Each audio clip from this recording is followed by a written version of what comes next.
You are listening to the Critical Mass Radio Show, Orange County's business talk show, focused on exploring topics of interest to CEOs who are leading middle market companies. With your host, Richard Franzi. Hello and welcome to Orange County's longest running business talk show. I am your host, Rick Franzi, and we're going to have an interesting conversation today with Kathryn Hamel. She is the CEO of Hecht Trauma Institute. I said it several times. I'll get it right. Hecht Trauma Institute. That's my fault, but she's going to be a great guest for us. And so, Kathryn, I'm so happy that you're here on the program. Welcome. Thank you so much. And thank you for the audience for tuning in. I'm looking forward to our conversation. So let's start with you and your motivation to join Hecht Trauma Institute. What was your motivation? So I spent a career working in law enforcement and then transitioned to higher education. And for nearly 25 years, I worked with victims of trauma, and I saw the greater impact that had on their personal lives and on their professional lives. So when I had the opportunity to lead the Hecht Trauma Institute, it was a natural transition for me to work with traumatized individuals in a different way. So you've been in the role year plus. I'm wondering, what have you learned from being in your position with the Institute? So I've worked around the nonprofit sector for about 30 plus years, but heading the Hecht Trauma Institute for the last year, one of the things that has really resonated with me and what I've learned is that we are all impacted by trauma. And there are some literature pieces out there that talk about big T trauma and small t trauma. And so for purposes of this conversation, I'm just going to say big trauma or small trauma. And trauma changes the way in which we view the world. So it really changes the lens by which we view not only our professional relationships, but our behaviors and the manner in which we interact with others.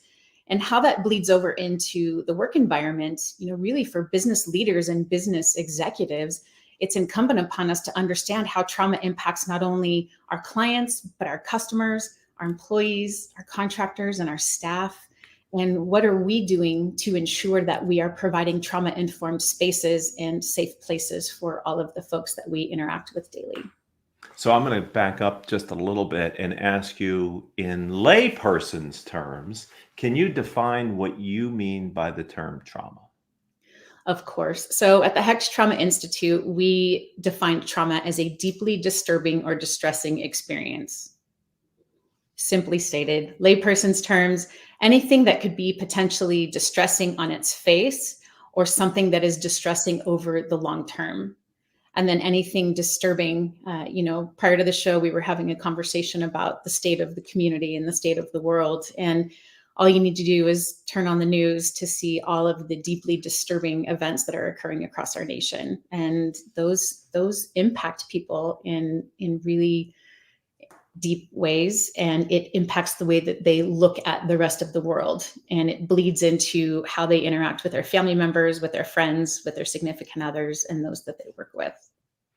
This is one person's perspective. Help me with your perspective, because you're much more informed than I in this area. But it feels like if we can equate trauma to an injury, that many times if it were a physical injury, there's a clear path through the medical profession to get help if you break an arm or whatever that physical trauma might be. But when it comes to the mental trauma, the psychological trauma, there doesn't seem to me to be the same level of appreciation, awareness, agreement on what the right path for corrective action would be. Do you agree with that? Mental health is a different, ill-defined health system in our country. I do agree with that. And it's interesting you say that, because June is actually PTSD Awareness Month. Oh. And one of the things that we have tried to flip the script on here at the Hecht Trauma Institute is moving away from the term PTSD, moving into what we call PTSI. So if you look at the Diagnostic Statistical Manual, you'll see PTSD is a disorder. And disorder on its face is very stigmatizing. And it really deeply impacts people when they say, I have a disorder. So much like you mentioned, if I were to break my leg and I were to go to a medical doctor and I were to receive some sort of healing modality, whether that's physical therapy, whether that's a cast, whether it's a boot, whether it's a crutch, no one would bat an eye. If I needed to take time off to attend to a doctor's appointment for a physical injury, no one bats an eye. Mm-mm. But in our organizations, what we do to attend to the mental health and the behavioral health aspects of our teams is critical. So offering things like employee assistance programs, offering open, safe spaces to have conversations about trauma and how that impacts you. You know, many of the business leaders and executives here in the county have one-on-ones with their staff, you know, each and every day or each week. What are we doing to introduce those personal conversations and help people feel supported and help them feel safe to share how they're feeling and how the events of the world are impacting them? So that's what I call a trauma-informed organization. So yes, I do agree that mental health is very ill-defined as it stands. Because it's really, you know, the burden on leadership, I think sometimes it's fatiguing to leaders to recognize how many burdens they have. But the truth be told, that it's not, we're not a well-informed and understanding culture here, at least that I'm aware of in business, for people who have an emotional or psychological need that needs to be treated, versus people who have as to your point, a physical condition. And so how would you help leaders to understand how they can set a culture that allows people to feel comfortable without them as a leader feeling overburdened by the problems that employees bring to the workforce? So great question. I alluded earlier to a trauma-informed approach. And one of the things that we subscribe to with the Hecht Trauma Institute is a trauma-informed organization. So that's a commitment from leadership down to be guided by 4 assumptions. And these assumptions are known as what we call the 4 R's. And the 4 R's are realizing that trauma occurs and how that impacts people, recognizing the signs of trauma, having a system to respond to trauma, and then resisting re-traumatization. Now, boiling that down to how that impacts business, we work with humans. Humans are impacted. And as leaders, if we have a employee base that is traumatized, or they are struggling, or they are having a bad day, how does that impact their work? And how does that impact the performance of the organization? So really taking the time to, again, understand, is my staff or is my employee having a bad day due to some small trauma or due to some big trauma? And what can I do as the leader of the organization, again, to create a safe space or to reach out and lend a hand and say, I see that you're struggling today. How can I help you? Because ultimately, a happier, more engaged, more committed staff are going to make your business more profitable, more successful, and more high performing. So let me follow up on that, because what I heard you say is a thought that I hadn't considered before. Could people outside of the individual realize before the individual that they may be suffering from a trauma-related incident?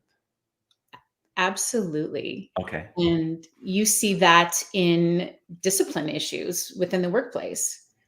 You know, is someone continuing showing up to work late? Are they getting into additional conflict with those in and around the workplace? Are you getting customer complaints regarding someone from your staff? These third parties can, in most cases, more readily identify the issue before the employee does. So again, it's incumbent on leadership to make sure and do that check-in every day with everyone to ensure, hey, how are you today? Where are you sitting today? How can I help you? How can I support you? Because I would imagine, and I hope you don't mind and indulging me a little bit in this, but it would seem to me that all of a sudden we really do need to train the executives and train the organization to have conversations that are acceptable to HR and legally, but also truly intended to be empathetic and helpful for the employee. Is that accurate? Absolutely. And nothing about a trauma-informed approach is meant to undermine California law or the principles of a human resources department or organization. So they really should be working in partnership and collectively together to make the organization a better place to be. So when I talk about trauma-informed leadership and trauma-informed organizations, there are a couple of principles that really resonate with the trauma-informed approach. So as a leader, I'm committing to operating under the auspice of safety, transparency, peer support, collaboration, empowerment, and voice. So all of that just to say trustworthy. How trustworthy are you as an organization? How does your mission, vision, and value statement espouse with your action? And are you transparent with your staff to the extent that you can be? Obviously, there are certain things as executives and leaders that we don't share with our staff for a variety of reasons. But to transparency to the level that you are able to do so is crucial for having a trauma-informed organization. Peer support. Are your subordinates able to support each other? Are they getting along? Do you need to interject some sort of mediation or some sort of conflict resolution into a particular situation? If so, bring aboard the appropriate training in collaboration with HR to make sure that there is, lowered amounts of conflict within the workplace.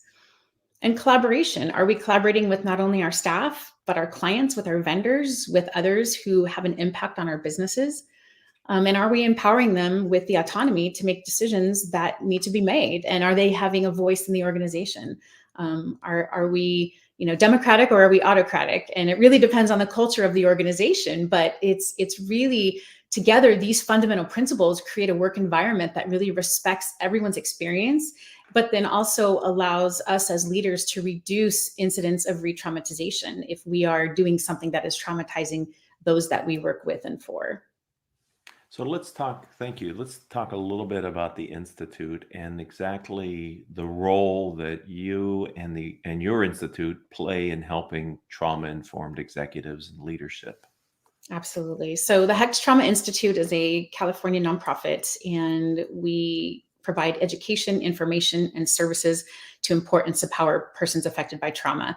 So we do this a couple of different ways. We offer courses, we offer content, we offer consulting services, and we are an APA certified provider of continuing education. We have a robust course catalog that shares information and content that speaks to professionals and paraprofessionals in the behavioral health field, in the mental health field, but also for the person and also for the business executive who's looking to support his or her staff and help them be a more high-performing team. We have a variety of self-help tools. We have a variety of recommended readings, and we have some different workbooks to work through exercises that really restore overall health and wellness for the individual. So I'm gonna relate what you do to a couple other questions if I could with you today here. And you mentioned trust, and I think that is the social lubricant of any relationship. Mm-hmm. It's the foundation of trust. Mm-hmm. It seems to me that over the past 2+ years, whether it be COVID restrictions or media coverage or whatever it is, the people's fuses are shorter. Their patience are worn, and they might be feeling a little more fearful than they were 3 years ago. Mm-hmm. So is your institute observing any of these trends in the workforce that trauma-informed leadership can get ahead of? Because how do you get ahead? Okay, now that's a long-winded way to get to the question. How do you get ahead of these trends within the workforce that you're responsible for? So good question. And, right now we're really playing catch up, but the most requested course that we have right now is building workplace resilience. Mm-hmm. And a lot of that relates to resiliency in the COVID-19 era. How do we come back to our offices after being away? And how do we continue to physically distance while staying socially interacted? And those two things don't comport, right? So physical distance and social distancing are two very different things. But really what we've seen is a complete disconnect from social norms over the last 2.5 years. We have forgotten how to interact with people, and we need people to be supportive of each other in order for us to be more resilient. So one of the protective factors in resiliency is support and social support. So one of the things that we talk about in building workplace resilience is, how do we come back into the office? How do we start to re-engage? And how do we find what is a new normal? So a lot of the tips and tricks and tools that we talk about, we do them for the purposes of really building the individual's resilience and wellness so that they can collectively be more resilient as a workforce. And again, that impacts the company and the company's bottom line by being more of a high-performing team, which is good for everyone. It feels to me that there is I don't want to say fine line because that puts the wrong position on it, but there is a middle ground that trauma-informed leadership can travel that allows for the recognition of the potential for trauma within their workforce without opening the door to a class of employees that would want to take advantage of such a perspective. And so in your training and in your working with organizations, have you found a way to help the leaders understand how they can walk that path? We do. So again, going back to this trauma-informed organizational assessment, it is a robust and comprehensive milestone of a roadmap, really, that speaks to individuals coming together as leaders, how they can support, but how they can also remain compliant with their company policies and procedures, California law, and with the wishes of their HR departments. And so, some of these things, again, are just as simple as, starting to have the conversation with your employee, doesn't mean that you get into issues that are perhaps violating, HIPAA, that are you violating some ADA standard because you're asking the wrong question at the wrong time. So we really refine the questions that we ask based on the milestones after doing a discovery session with the leader to talk about, how does your culture work? How does your organization run? What is it that you espouse? What is your mission, vision, and value statement? And how do you live that every day? So really it's a, what do I say? It's a, you mentioned fine line, and I'm going to use fine line again because it's just what comes to mind. It really is a fine line, and it really is dependent, and each organization is going to have a different finalized organizational assessment because, again, they each run differently. They're both led differently. Their leaders have different philosophies. None are wrong. They are just different. And so we take all of that into account when we're conducting these trauma-informed organizational assessments. I think that's powerful to start with where you are in conjunction with who you are and where you want to be. Because I think through data and information, leaders can make an informed then decision on what's the right course of action given their culture. And I'm so glad to hear you have this powerful assessment that can be the entryway into a successful walking of that line to get the outcome. So thank you for sharing that. Of course, my pleasure. So let's talk about you as an author. You're the author of the book Body, Mind, and Badge: Navigating Trauma and Resilience in Law Enforcement. Could you tell us about the book and maybe the big ideas contained within it? Of course. So Body, Mind, and Badge was released in conjunction with Police Week just a couple of weeks ago. And the purpose behind the book was my personal experience in responding to critical incidents and enduring what I would call career-altering traumas. And I worked for 2 organizations that were mid-sized municipalities, and a lot of the calls involved seeing really the worst of humanity and how does that impact you at different stages of your life. So one of the things that, I hear often is, well, officers sign up for the work. Yes, they sign up for the work, but what doesn't happen is in the academies and in the trainings that we have, there is no, how do you deal with cumulative stress and trauma? How do I become more resilient as an individual? And how am I going to survive a 25-year career dealing with the worst that humanity has to offer each and every day? So this book talks about officers are exposed to critical incidents each and every day, but what they do often turns to what I call maladaptive coping. So whether that's eating disorders, whether it's sleep disorders, whether it's gambling, whether it's addiction, alcohol, pills, what have you, there's a better way. And academic scholarship does provide the underpinnings for the book, but I partnered with 6 incredible subject matter experts, and we all shared just very deeply personal journeys and insights about how we overcame trauma in our own lives, personally and professionally. And then we offer a roadmap for resiliency for officers, regardless of the stage of their career. So very, very proud of it. And it certainly was a bucket list item for me. So thank you for asking about it. Congratulations for checking that off the list. Who did you write it for? What's the intended audience? Who should read your book? So it does have law enforcement in the title, but I will say that the tips and tricks and strategies apply to across populations. So those that face trauma and those that need resiliency in their lives, it's all first responders, doctors, nurses, firefighters, paramedics, EMTs, coroners, investigators, police dispatchers, really anyone who works in and around trauma will benefit from it. But I also believe that the general population will benefit from some of the strategies contained in it as well. What about military families? Absolutely. Absolutely. Combat is definitely traumatic. So absolutely, it does impact, and it has ripple effects. So it ripple effects, again, going back to those personal and professional relationships. Trauma changes the way that we view the world. And if we can be more resilient as individuals, then our lens becomes a little brighter and we're a little more happier and engaged as individuals.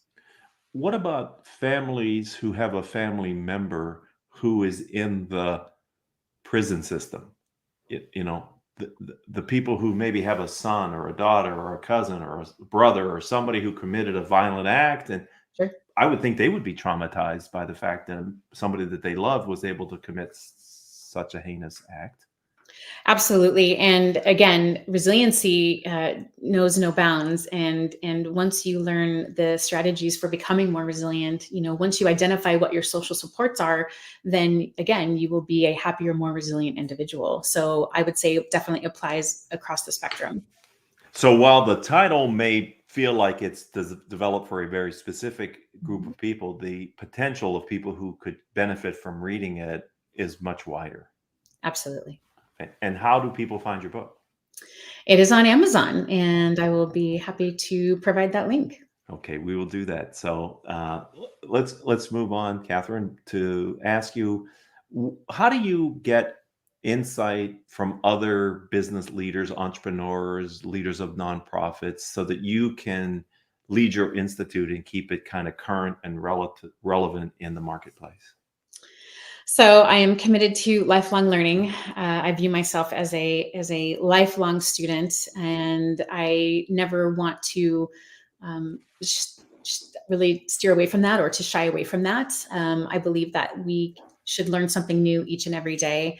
And really, with all that's going on in the world, I do follow other thought leaders. I make sure that I am a connoisseur of all things trauma, good, bad, or indifferent, really with everything going on in the world. I don't view HTI in competition with anybody. There's plenty of work in this space to be done as it relates to behavioral health and the mental health environment. So just as you explained that, the thought went through my mind is, how do you remain resilient when you're a consumer of all things trauma related? Fantastic question. I do engage in a lot of self-care. And for me, self-care means that I take time to breathe. I take time to disconnect. I have an amazing rescue beagle boxer who I go on many walks with. I am committed to physical fitness, and I have a gym that is located in my garage. So I get out my stressors and I become recharged by spending time engaged in in fitness activities and being outside in nature. Well, I'm glad you do that, because I would imagine you could carry a lot on you of things that you've learned and things that you know. So I'm glad you are focused on self-care. That's so important for leaders of all organizations, is to be selfish by being careful with oneself. That's a positive thing that you need to do, so that your bucket is filled when others need you to help them. You have the reservoir. So I'm glad you do that, Kathryn. Let's look to tomorrow. Can you describe the vision that you have as the CEO for HTI? So my vision for the future of the HTI is to positively impact those impacted by trauma. And, we spoke a little bit earlier about, I'd love to put us out of business. Sadly, I don't think that that's going to be the case. So whether that's through support, services, education, our continuing education for professionals, or really just information that's provided through our platforms, I want to assist everyone in their health and wellness quest while destigmatizing engagement with mental health services. We need to be okay with having that conversation, as you mentioned earlier, of, hey, I'm struggling today. Again, if it was a physical injury, we would have no issue. No problem. Take the day off. Go to the doctor. Or, changing that conversation to, hey, I'm really struggling today. I need to go see a provider, or I need to take care of myself and engage in a little bit of self-care. Again, we shouldn't blink an eye over the mental condition versus the physical condition. And that's really what I want to see for the future of HTI, is to really have those conversations about destigmatizing the engagement with mental health and providers of behavioral health services. I'm going to take the term resilience, and I'm going to make an obtuse reference to what you do and what you make me feel and think as we're talking, which is, how do you know when someone is comfortable enough and they explain to you that they need some help with trauma to eventually be resilient enough as a person and an individual to realize that maybe at some point they've been able to deal with it and recover? Because how do we not always view them as that person who once was a victim of trauma? Great question. I would say that just speaks to really the essence of leadership. When we are bringing aboard an employee, we start with a clean slate. And what are we doing to wipe that slate clean? And are we holding these preconceived notions of our employees? And are we keeping them tightly held? And I would say that we need to stop doing that as leaders, and everyone deserves to have their slate wiped clean. Everyone deserves a second chance. And so for us as leaders, they may have had a moment in time where they struggled or they had a little hiccup, but that does not define them. So a moment in time does not define who they are as a person. It does not define their performance at the organization or as a professional staff member. So it is incumbent on us to stop doing that if that is something that we are engaging in as business leaders. So again, I'm asking you these very what I think are hard to answer questions, and I appreciate you sharing your expertise with our audience, because the other thought that I just had as you were answering that question is, many successful entrepreneurs suffer at some point in their career from burnout because of what we talked about earlier. They don't self-care. They just are so 24/7 that they ultimately realize at one point they've lost whatever magic was in their life, and they have to get that back. I'd have to believe, tell me if I'm true, that severe burnout is a traumatic experience for people. It absolutely is. And we need to do whatever we can to not get to that point. But should you get to that point, again, there are ways to recover from it. And one of those ways is engaging in the assistance of professional behavioral health providers. And other ways are self-care and taking the time to disconnect. We are so on all the time. And especially as we've moved to remote work in the last 2 years, there are no boundaries between when work starts and when work ends, because you're walking out of a bedroom, or perhaps you're working in your bedroom, right? But you're walking out to your computer and you sit down. And I find that my staff are working longer and harder than they ever did in person, because again, those lines are blurred. So again, it's incumbent on us to make sure that we are doing what we can to make sure that they are taking care of themselves ultimately they take care of us. But, again, we need to disconnect and unplug as well, because if we are not well, we are not able to support our staff in the best ways that we are able to do so. Well, every time you answer, you kick off another question, but I'm respecting the time that we've spent together and your time, because we're approaching 30 minutes in this conversation. So let me just wrap it up by asking you, if someone would like to connect with you on LinkedIn or learn more about your institute, where would you direct them to go? So our website is www.traumainst.org, and I am on LinkedIn as Kathryn Hamel, PhD. Kathryn is Kathryn, and Hamel is Hamel. And the Hecht Trauma Institute is across all social platforms. We are on LinkedIn, we are on Twitter, we are on YouTube, we are on Instagram, and we have a podcast as well called Life Beyond Trauma, which can be found on our website. So I hope that everyone will take the time to reach out. It's been my pleasure to spend this time with you, and thank you for having me. Well, thank you. And I'm going to thank the audience for being a part of Orange County's longest running business talk show. Kathryn's episode was episode number 1364 in our catalog. Many interesting conversations like the one we just had. Please feel free to check out other interviews. If you're an Orange County entrepreneur or a leader of a nonprofit organization and you would like to tell your story, then connect with me on LinkedIn or visit my website. I'm Rick, R-I-C, Franzi, F-R-A-N-Z-I on LinkedIn, and that just happens to be my website, rickfranzi.com as well. And until the next time we all have a chance to be together, I hope all of your decisions will move your company in a positive direction.